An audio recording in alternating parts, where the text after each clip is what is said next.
Welcome back, Panther fans. I'm David Brown. This is here with Ryan Graham, Hey, y'all. Tim Thurber, Hello. and this is State of Atlanta. We had some technical difficulties. I think we started the episode. Yeah, ka-chink.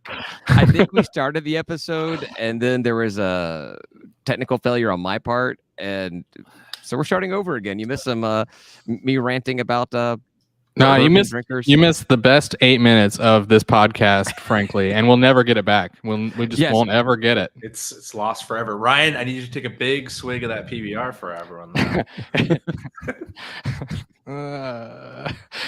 For those of you who weren't on the not live episode, I'm very hungover and I don't want a beer. But for you guys, I'm gonna drink one.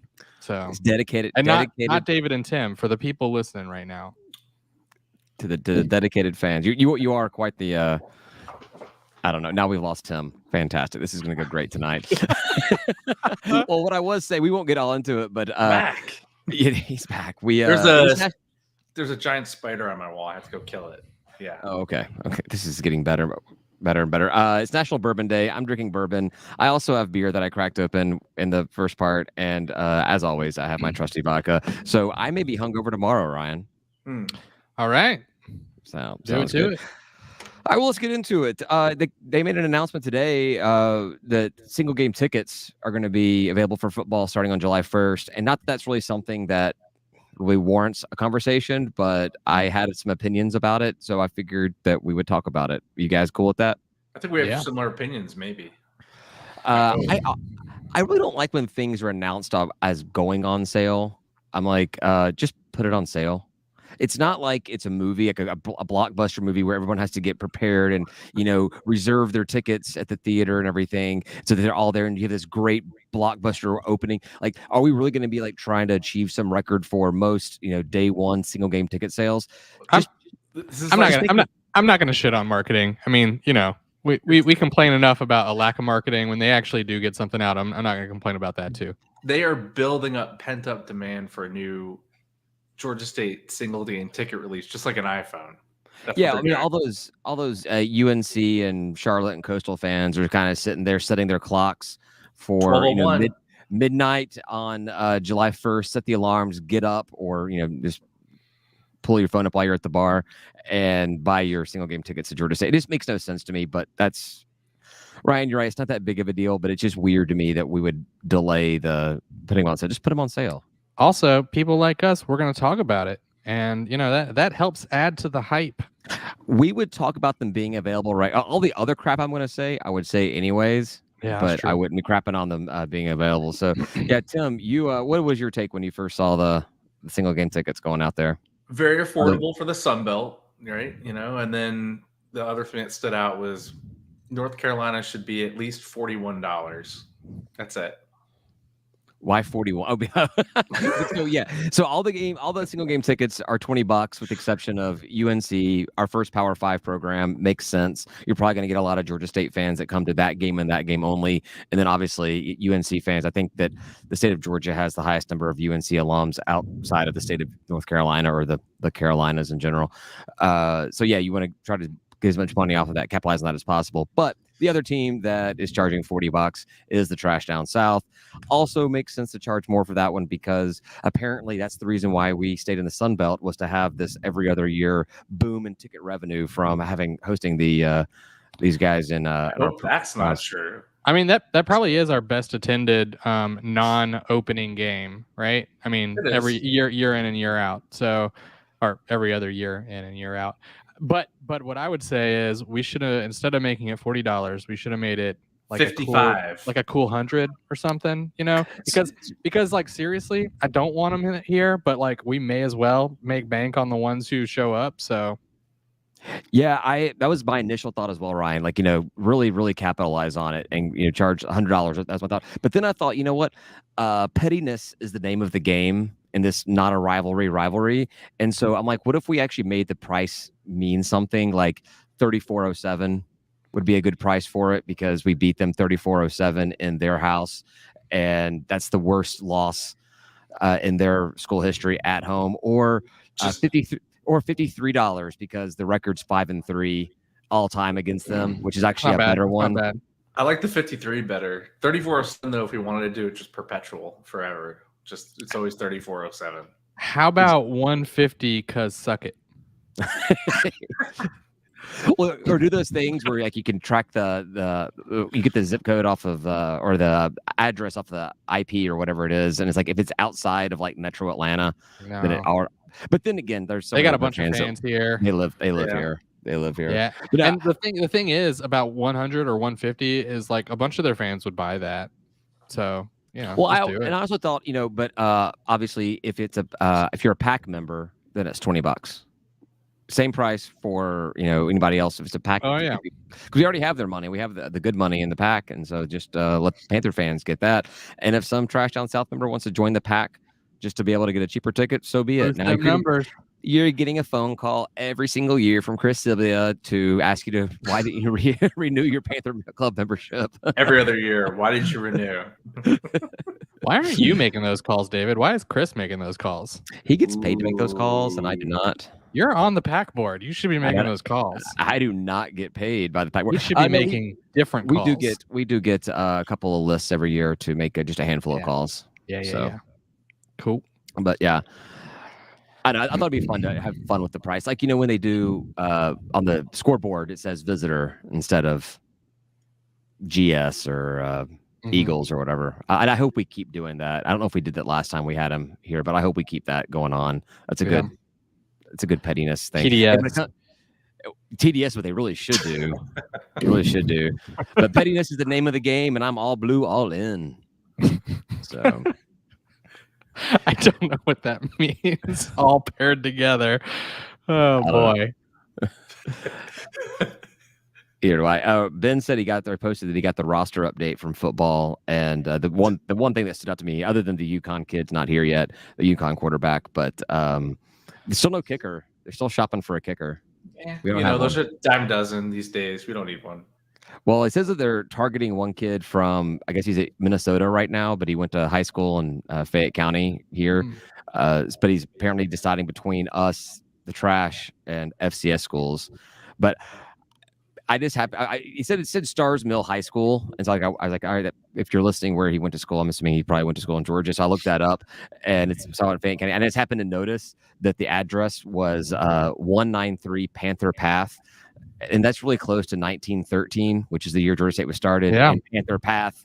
I mean, so come on, Michael Lance, you were destined from high school to go to Georgia State. Stars Mill's a big football powerhouse, I think. So, oh really? I think I'm pretty sure. My brief search of them, they only started high school. The school only started like in '97, only '97. I went to high school in the '90s, so it seems like not that long ago, but I guess it was, going on 30 years now. That's all I had about football. I mean, in Panthers in the NFL news, Will Lutz is coming back. He was out for 11 months. Yeah. Yep. He's no longer Saints. injured. Yep, that's nice. Did the Saints find somebody else in his absence, and are they willing to trade him for a young piece of trash from down south? The article I read said they played 4 kickers while he was gone, and none of them were quite as good as him. But yeah, it's unfortunate. Get out, man. Get out, dude. Get out. Get out while you can. Get out Save while yourself. you can. Get out of there. And talk a bunch of shit on your way out. Exactly. Talk all kinds of trash. Yeah. Well, I mean, obviously I want Will Lutz to have a good career. I just don't like him I don't want to do it where he is now. Just like any other team. Honestly, I don't care if he wants to set all kinds of NFL records as the kicker for the Saints. That's fine, so long as the Saints are losing in all of these games. Yeah, definitely. So, boo. Oh, so some news that came out. I think it was like right after we recorded last week. Was Charlie Cobb was on the Georgia State podcast, the Panther Insider podcast, and just kind of let it go that the baseball softball complex has been funded, and they would have a timeline announced by the end of the month, or not end of the month, end of the season, in the summer. So that's pretty awesome. I was under the impression that this thing was still like going nowhere. Yep. I was starting to think it was going to be a kind of a multi-year delay of anything happening. So it's surprising and really nice news. Yeah, it felt like they had momentum, and then they sort of promptly lost it. But I guess they just were very quiet about what was happening behind the scenes. So Yeah. Go ahead, Tim. I said, David, if you're the one that listened to the podcast, thank you for listening. No, I read that on the internets. Yes, yeah. Someone else listened, and they listened, so we don't have to. So it's hearsay. We don't even know if it really happened. Others have said they heard it too. It's still hearsay. I guess it doesn't change the fact that it's still hearsay. Or we can just make it up. It's conspiracy. Is true. Clearly. How long do you think it's going to build this? This has got to be like one of the easiest constructions you can possibly do. We already know that it can support people running around bases because it used to do that. And so all you gotta do is what do you mean support? It's just the ground. Well, they always do weird. They do like a weird soil, all those soil tests and crap like that. Whenever they build anything and they dig big, whatever. I don't know how to build anything at all. I didn't go to tech. I would hope by 2020. They got you take some bulldozers, you dig up all the asphalt. You lay out some sod, you put a sprinkler system in there for the field. I don't know, and then you throw some seats up. This has got to be one of the quickest kind of things you can put together, right? Yep. So, I mean, you got to do the homage to Hank Aaron, right? Make that tasteful. Obviously. You got to be some effort there. Obviously, but this should be ready by what? The 2024 season. We won't get it if we're not getting an announcement on timelines until the end of the summer. You're probably not going to play there in 2023, but we should be able to play there in 2024, right? I mean, I would hope maybe 2023, maybe. If not 2023, I think you're right. I mean, you're putting up some fences and pouring some concrete and planting some grass. Like it's not. Well, like you said, when I saw you on Sunday, like you said, we already have the big wall in the back. It's already built. We already have a wall. That's right. Exactly. Yeah, all you need to do is build your sidelines and put some bleachers and a stand up there for Dave to sit in and call the games. All right, 2024. You're right. That should really be the latest, I think. It has to be the absolute latest is 2024. Dave calls ball games. Does he? Yeah. Yeah. Certain ones, as long as they don't conflict with other things that are going on, and it tends to be the bigger matchups. But yeah, Dave's called ball games before. I think it's like when the Clemsons come to Atlanta and stuff like that. He'll call those games. All right. Yeah. And hopefully get better camera angles for the ESPN Plus broadcast. I think it'd be awesome. Also, I think we should call it the Hank. Well, we'll let that happen. We'll see. The Hank at Panther Park. I don't know. The field. Just the Hank. We call it. Turner Field was called the Ted for all these years. We can call this the Hank. I like it. That's what I'm gonna do. I'm calling it the Hank. Not terrible. Not my worst idea. No. Well, definitely not. You've had some bad ones. Yeah, like starting a Dirty podcast. Yeah. We're doing all right. Tonight was fun. Oh boy. Well, we're 147 episodes in. We've had one episode that was completely corrupted and no one ever got to hear, and I don't have the original files of. I'm sure that was probably like Emmy Award winning stuff right there. Oh yeah, for sure. It's got all the sauce in it. That episode. For sure. So yeah. If I put an ounce of effort into actually the production value of this whole thing, and it didn't use my work computer to record it all, maybe he'd be doing a lot better. You've put effort. You got us all microphones. Yeah. That was hey, nice our Patreon members got us all microphones. That's true. So, thank you, Patreon members. Yes. There was a spring meeting amongst the Sunbelt, I guess, athletic directors, stakeholders, whoever they are, over the past week, and they're adding a couple new sports to the conference. What are they going to add? I was trying to think of something funny really quick because I wasn't prepared. I was like, I don't know, Galactic Star Ball or something. No. Beach volleyball will become a sponsored sport at within the Sun Belt, which we kind of knew was already happening with us absorbing those Conference USA teams and Conference USA losing the beach volleyball playing members. But then also women's swimming and diving, which was something we were supposed to start. And then RJ Henner made the shot and we filled in the pool and put up a basketball practice arena in. So I guess we'll probably not be one of the schools that are going to be sponsoring women's swimming and diving. Probably not. Probably not. Yeah. Yeah. They said that. They said they're expiring field hockey. Did you guys know that the conference sponsored field hockey as a? I think I did, but I don't think about it very often. I could not tell you which teams were members of it, and I didn't care enough to look it up. And we're no longer going to. That's out. Correct. Yeah. As It's a of the good 2023 season for all three of those, the beach Was volleyball that- and swing diving starting 2023. Was that men's or women's field hockey? Mm. Okay. So we're consolidating and expanding. Yeah, we adding probably, I don't know. Yes, we're adding 2 new sports and expiring 1 sport. Lafayette will host the 2023 softball championship. Okay, whatever. They form strategic committees to develop basketball, baseball, and softball to make them better programs or something. I don't know. Which actually we'll talk about a little bit because there was an article, an interview with Keith Gill that I want to talk about where he talks about what it's going to take to improve basketball across the conference. But trying to increase the bowl opportunities for the 2022 season to try to get some more bowl affiliations already right off the bat, which I think would be great. Yep, we had a lot more teams, so you got to have more bowl affiliations. Yeah, exactly. We added bowl eligible quality teams. Like obviously JMU can't go to bowl, and in my opinion, will not get 6 wins this season, anyways. But yeah, Marshall and Southern Miss probably, but ODU I think was bowl eligible actually last year. So yeah, we need some more opportunities. Got to sell the hype while it's hot, right? No one's played a game yet. Look at how hot the Sun Belt is this year. And plus, hey, with all these extra teams, we need a lot more bowl slots. Otherwise, we're going to continually have a discussion every December about who didn't get in. Right? I don't know. There's so many bowls though, and there's like across the board other conferences that don't have enough bowl eligible teams. Like hell, our first bowl game ever was against a 5-7 team. I believe that's true. Was that San Jose? San Jose. I know that it's San Jose State because my first thought's always San Diego State, and then I remember it was not San Diego State. It was the other San Place State. San Diego State would have been a lot cooler. True. That's a long flight for them. Yeah, that's fine. Yeah. Yeah, that was pretty much it. I don't give a shit about the conference. I'm not a big fan of the Sun Belt. Wait, what? You're not a fan of the Sun Belt? About it. Yeah. Yeah, well, it was something to talk. I was scrambling to find things to put together, and then stuff started showing up, and I was like, oh, maybe I shouldn't even talk about that anymore. So Keith Gill, he was interviewed by some Daily News Record dude, Shane Metlin.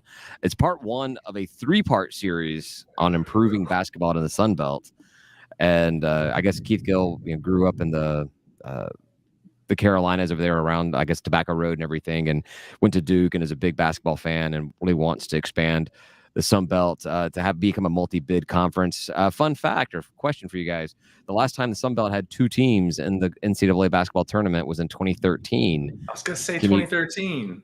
Can you name the 2 teams that made it? Lafayette and Texas State. I don't know. Was Texas State in the Sun Belt back then? I don't even know. Lafayette and Troy State. And Troy State, I like it. Western Kentucky and Middle Tennessee.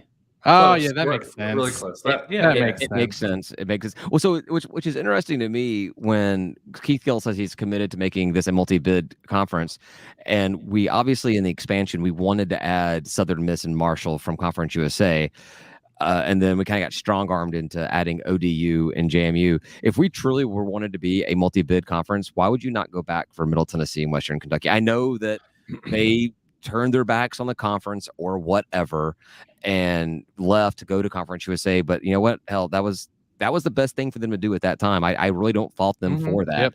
And there's really no need to be petty, except for when it comes to the price of tickets against Trash Down South. Well, anything about TDS, we should be petty, but that's different. Yes. That's not the same thing. Middle Tennessee and Western Kentucky are not TDS, and we don't treat them as such. Yeah, Western Kentucky was actually a team that I was excited to play. Me too. When we were joined the Sun Belt, because I could always go to a Bourbon Trail trip every other year. But also, I mean, they were one of the only teams that we knew would be a year in, year out challenge to us. Right. Yeah. So they were picked up for that first hoops game. I remember it was like in December or something, right? We went there and we beat them. Something like that. Yeah. That was our first year in the conference. So our first year in Sun Belt was obviously their last year in conference, and that was one of the big games. We went up there and we beat, and I want to say we beat them handedly. It was a game where it wasn't like a close game. It wasn't even a game where Coach Hunter got a big lead and then we saw it squandered away. We got onto it and we held on to it. got onto it and held on to We it. pulled a non-Georgia State. A non-Georgia State, yeah. We led the entire game and didn't relinquish the lead or get even close to it. It was weird. I remember that watching that game. Yeah, I don't remember watching the game specifically, but that game stands out in my mind for sure. For sure. Let's see. You make a good point there, though, wanting them back in the conference. I mean, I feel like their football programs have kind of gone downhill a little bit since joining, Yeah, Western Kentucky cannot beat us in a bowl game. And that, So. yeah. Well, yeah, but yeah, so exactly. I think that, if we truly wanted to get to be better in basketball, adding those two schools would have made a lot more sense than adding ODU and promoting up JMU. Yep, definitely. She's stirring up ODU and JMU. I love it. Although that being said, if we did not take ODU and JMU, would Marshall still have come? Because that was their big thing, is wanting this East Coast kind of dilly deal. But Southern Miss was already coming. They were already in. So they're ready to bolt out of that shithole. As a founding member too. I think all of them were. I mean, CUSA just went to hell, man. They get out of there. Yeah, that's why I've got a comment about how bad Conference USA has come up in another part I want to talk about a little bit later on. Let's see what else. You scripted this for you? It's scripted.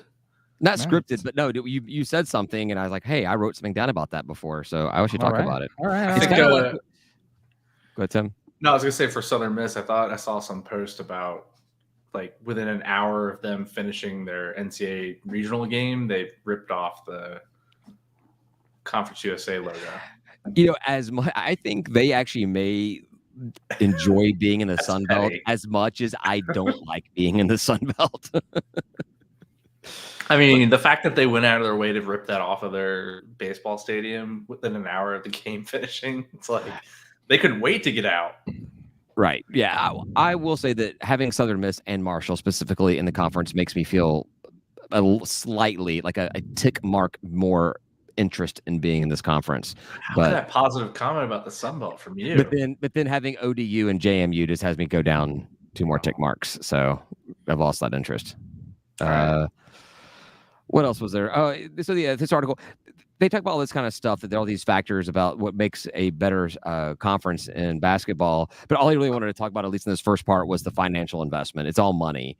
And I'm like, all right, there's so many other things you could possibly do to improve the quality of basketball in the conference overall. And your money is the hardest one to come by because you got to get it from somewhere. And at least for Georgia State, how the hell are you going to work for it when you have people that don't want to do that? They at least acknowledge that like money is a chicken and egg problem, where like you get the money by winning, but you need the money to win. And so it's Look at Ryan doing his research and reading the article. You know what? I read like the first quarter of it, and it was really boring. So I did stop. Well, it's like, obviously I don't care about the conference. I just want Georgia State to be so good at basketball that even if we somehow slip up and lose the conference tournament, we're still a bid team. Yep. In the tournament. So I really don't care if the rest of the schools do anything to improve about themselves to be better. So long as the only way that happens is if they do that, because our strength of schedule matters. So they have to be better. We can control the first half of our schedule, the first quarter, first tenth of our schedule, by playing that with the out of conference schedule and scheduling better teams. And beating them. We've actually put together some pretty good schedules of away opponents. Mm-hmm. Our home opponents are absolutely horrible. Correct. We need to beat the teams, and we need to schedule better teams and get rid of the Division II, Division III, the Carver Bible Colleges, the Jason Voorhees University or whatever it is. Got to get rid of those. Yeah, that was the thing. We could be better. Crystal Lake. We could be better. We could do ourselves a better schedule on our own. We don't need the conference to enforce or do anything. We could do that by ourselves. Georgia State needs to do what Georgia State needs to do to make them the best basketball program they can be. And scheduling is something that's really simple. I know the coaches have had problems scheduling, but let's not schedule Carver Bible and Jason Voorhees. It's also built in though. So if they're doing better, then our strength of schedule gets better. We just keep on beating them anyway, and we're better. We're better off for it. So that's fine. Let them do it. I'm saying that let's not stop them from getting better, but like I don't care about do that. I mean, so the commissioner is just really ensuring that A, we get in the tournament every year, and B, we have at least a better seed when we get in. That's it. Well, Tim, we get in the tournament every year. It's all about us. So that's not been the problem. It was fun reading any kind of article where they're saying positive things about us, because you read so many negative things about us from ourselves, and the words were said. Georgia State has set the standard. Yeah, and I'm like, yeah. They talk about building the new convocation center, and we're putting money in. We're paying our coaches. They say, Lanier was paying $575,000, and which is $300,000 more than the average Sunbelt coach. Wow. I mean, with that salary, you should be in every year at a higher seed, right? So that means that the average coach is 275, which means there's plenty of coaches down there in the sub twos, I guess, right? Yeah. Down there at Southern, most likely. I bet Monroe really drags that average down. I bet they pay him like $50K.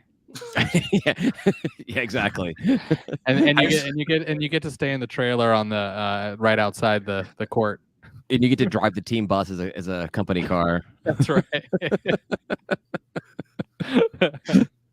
But something else I saw that because I saw Coach Hayes' salary was $500,000. I don't know how much either of these are to be believed, but so I guess we're saving $75,000 this year on hiring Coach Hayes. I mean, we're sure the 575 was like base plus bonus, or just 575 is probably plus winning conference championship, going to NCAA. Yeah, because there are a lot of incentives in there. Yeah, winning the conference tournament, right? Right. Well, being regular season champ, which we were not, but we didn't need that anyway. There was something that came out just right before we came on that I scribbled some notes down. There was an FBS fan survey, or fan bass survey, as I hastily wrote it. We kind of went through and just look at how big the fan bases were across all 130 FBS programs and how the conferences compared out and everything. And there's a lot more digging. I may talk about it more next week. I'm not sure, but Sunbelt, as far as fan bases go, was third of the G5 programs, behind Mountain West and American. Mountain West being ahead of American, actually.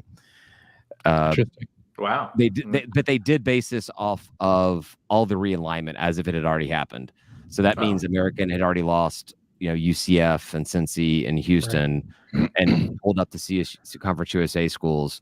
Funny thing was, after CSU USA had been rated by us and the American, their notes on Conference USA was that there was not enough data to make it relevant to talk about them as a conference.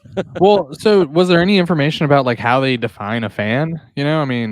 They base it off, and there's some more stuff about this, and this is probably all a bunch of just hogwash and probably not. There's one statement I'm going to say that probably you're going to be like, this is all BS. And it doesn't really look well on us. It says it comes from 2011, 2014, and 2019 New York Times studies.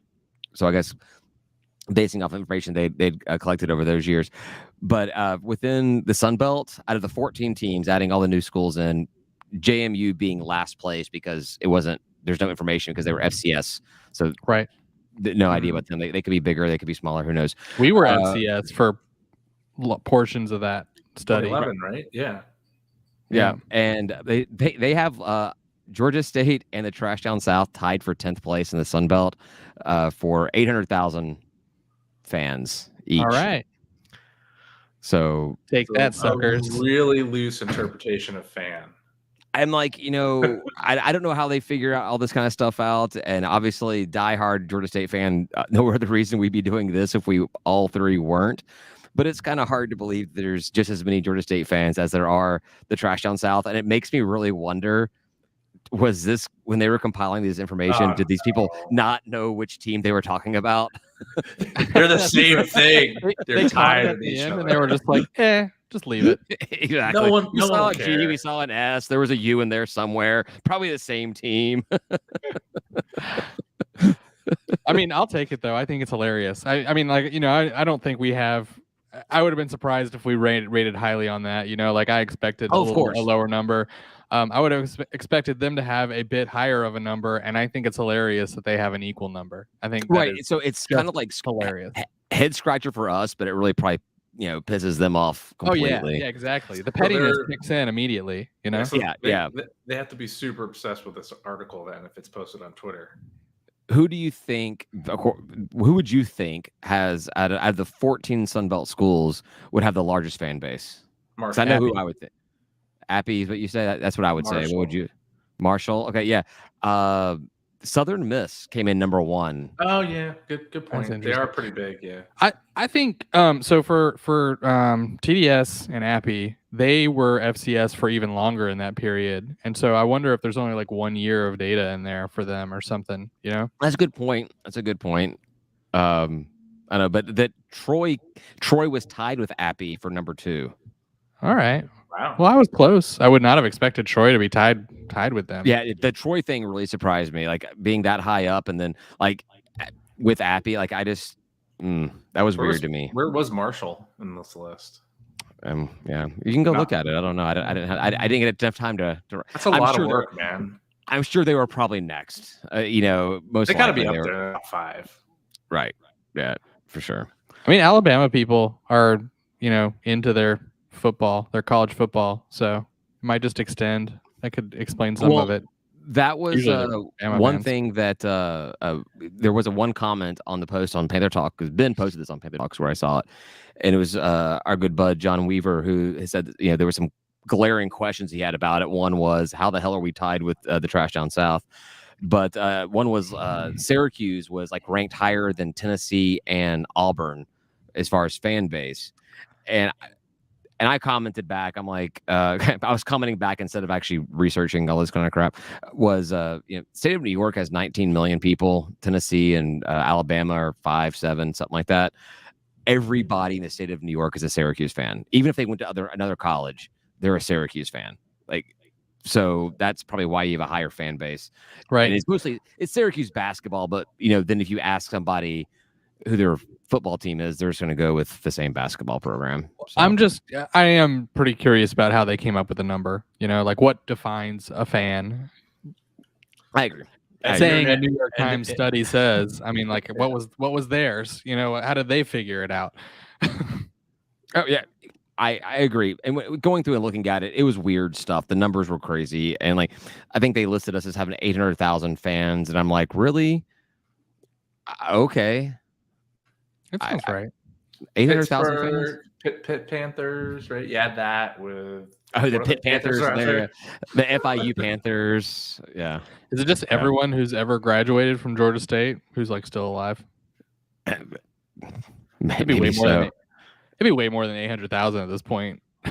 Yeah, hell, just with absorbing the Georgia Perimeter kids, we're graduating 800,000 of them every single year. I almost heard an F-bomb just now, so we're getting ready for last call. All right, good. The bourbon's kicking in, huh? Move in. Yeah, it's found its way. I need more ice, or I can start doing it neat myself, or just. All right, you guys got anything else? I think we had a fun little rapport. Yeah, I don't have anything else. I'm excited that this is only 30 minutes. I'm telling you, I'm going to bed after this. I'm tired. No, we're gonna do a last call that's gonna be about 3 hours long. Oh Lord, no. I got some stuff to talk about now. All right, thanks everybody for listening. We're gonna do a last call where we are gonna do whatever we can to keep Ryan up as late as possible, and we're gonna find out why he's so hungover. I drank. I mean, I don't know what you want. I got drunk last night. You were gone. Yeah. You can find Last Call on our Patreon page. It is free, patreon.com/stateofatlanta. It comes out on Friday mornings. If you are a Patreon member, you get it immediately. Please consider joining. $3 a month helps pay for the cool microphones, and you get access to our private group chat. You get discounts on our merchandise and whatever else we can do for you guys. We try to do whatever we can to thank our Patreon members for helping support the program. With that, if you don't have anything else, say goodbye, guys. Goodbye, guys. Peace.